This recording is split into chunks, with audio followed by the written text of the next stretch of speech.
Welcome to another episode of the STEM Sessions podcast. I am your host, Cody Colborn. And yes, I'm trying out a new radio name. Let me know what you think. In summer of 2023, I enrolled in the California Naturalist program. Now, this is a course designed and supported by the University of California system and taught by local environmental interest groups. Its intention is to develop more science educators to serve as docents and volunteers, and to just increase the science aptitude of the general population. My motive for taking the class was first and foremost to learn more about my state's ecology. Having lived here for nearly 3 decades, and I've basically learned as I've went, and I thought this would be a great opportunity to learn from experts and their firsthand experience. My second motive was to gain the California Naturalist certification for a project I'm working on. Unfortunately, neither of those goals worked out. I really didn't learn anything I didn't already know, and in some areas I had more firsthand experience than the experts who were teaching the class. And because of all that, the certification was really cheapened in my eyes. That said, one lesson I took away was the importance of keeping a field journal. Now, I've always done this in varying formats, but I've never done it consistently. And this class helped dial in a process for me to the point where I'm actually writing entries at least weekly. Eventually, I'd like to convert collections of entries into episodes for this podcast, as they are very much relevant to my theme of backyard science. And I may also create an episode on detailing how I format my journal. This episode is one such entry, but it isn't about the plants and animals I observed or the weather. It's about why I quit the California Naturalist program. It wasn't the lack of learning that made me quit. I could have forced myself to finish if that was my only complaint. Instead, what made me quit and made me question the class's merits was a docent with a very unprofessional science communication skills. A docent the group teaching the class really talked up as being an example of what a naturalist does. I felt that if this was the kind of person they want certified, then the program really wasn't for me. Now, while I've removed details that could be used to identify the docent and the group, the following is a near verbatim reading of the journal entry I wrote immediately upon returning from this docent's tour. This is the STEM Sessions Podcast episode 24, Political Shots and Shotty Science. Date, redacted. Location, redacted. Arrival time, 9 a.m. Departure time, 11:30 a.m. Weather, sunny skies with temperatures in the upper 70s to mid-80s and an inconsistent breeze. Distance walked, redacted. Elevation gain, redacted. This morning, I attended a docent-led tour, part of the California Naturalist program. This is tour number 1 of a 2-tour pairing, after which we are to compare the presentation styles of the docents and the topics they covered. The point being to give examples of different ways of leading tours. And as such, this entry will focus on the docent and less on the observations I made while on the walk. Our docent was named Redacted. Per his introduction, he approached his tours from the perspective of volunteer work, environmental topics, and leave no trace principles. All are topics I support, especially the latter.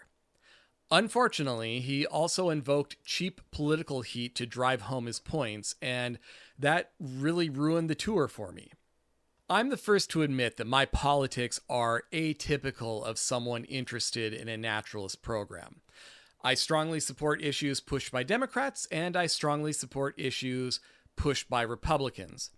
But both parties annoy the hell out of me, and I refuse to be assigned a party label. Thus, I feel disenchanted by the entire messed up system. However, fanning the flames of polarization is not a value-added tool, in my opinion, especially when trying to teach. Taking shots at members of a, quote, certain political party of science deniers, unquote, only serves to further alienate the people. Plus, the docent should really just have the balls to say what he means. In 2 hours, our docent took 5 or 6 such shots. They served no purpose other than pandering to his echo chamber. If the goal is to educate and nudge people to your way of thinking, why immediately put them on the defensive? I mean, I lean right on some topics, left on others, and I feel the gross generalizations lauded by both sides at the other are damaging to successful discourse. Now, putting aside the cheap political comments and the docent's weird obsession with hating on Florida, I found a lot of his science to be questionable as well. For example, he stated that humans are the only animals who are greedy, short-sighted, and selfish, and that's just an absurd statement.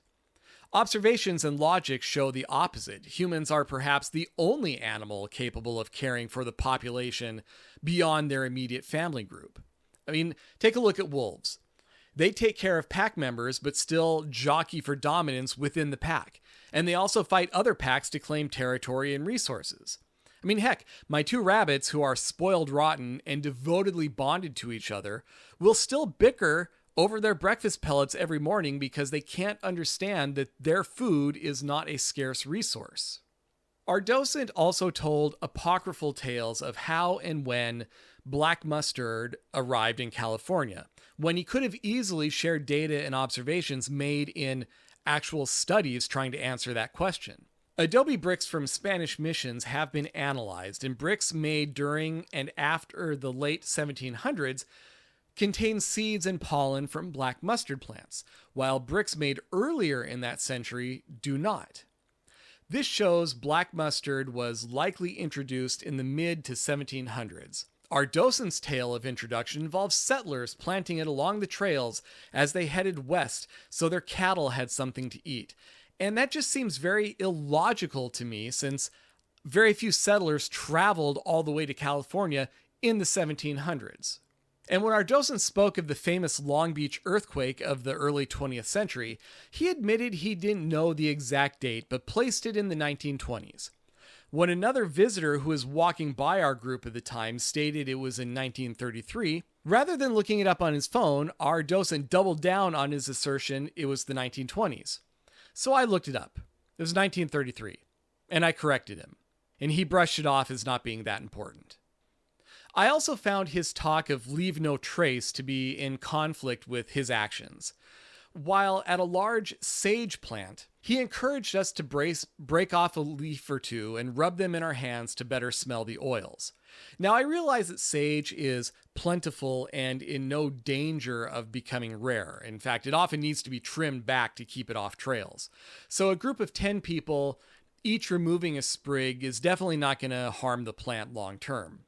But what if the dozen or so people who observed us do the same on their next visit? And what if they share the process with others?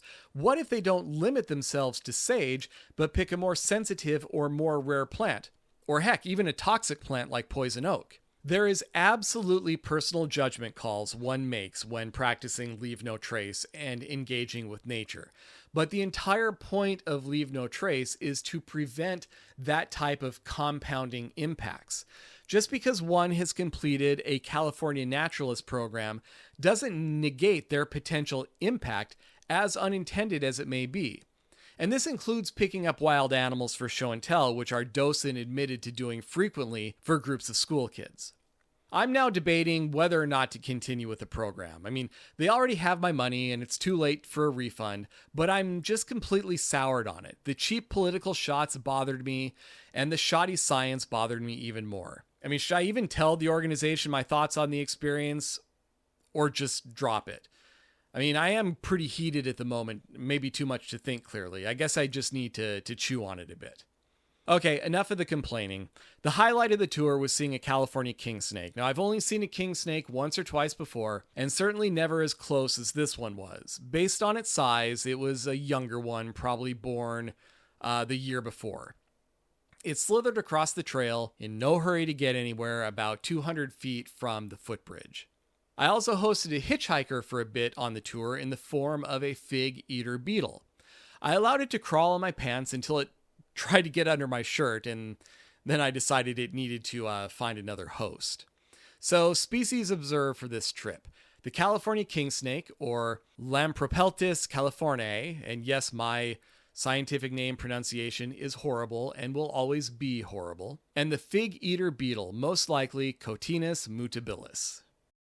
Thank you for listening to this episode of the STEM Sessions podcast. It was researched, written, and produced by Cody Colborn. Show notes can be found at thestemsessions.com, and feedback and corrections are always welcome. If you received value from this episode and wish to give some back, please visit thestemsessions.com/value for value for ways to support the podcast. And please remember, STEM belongs to everyone. We should not allow it to be siloed or gatekept by experts, policymakers, or talking heads. Bias is found in every message, so always verify what you read and what you're told. Until the next episode, stay curious.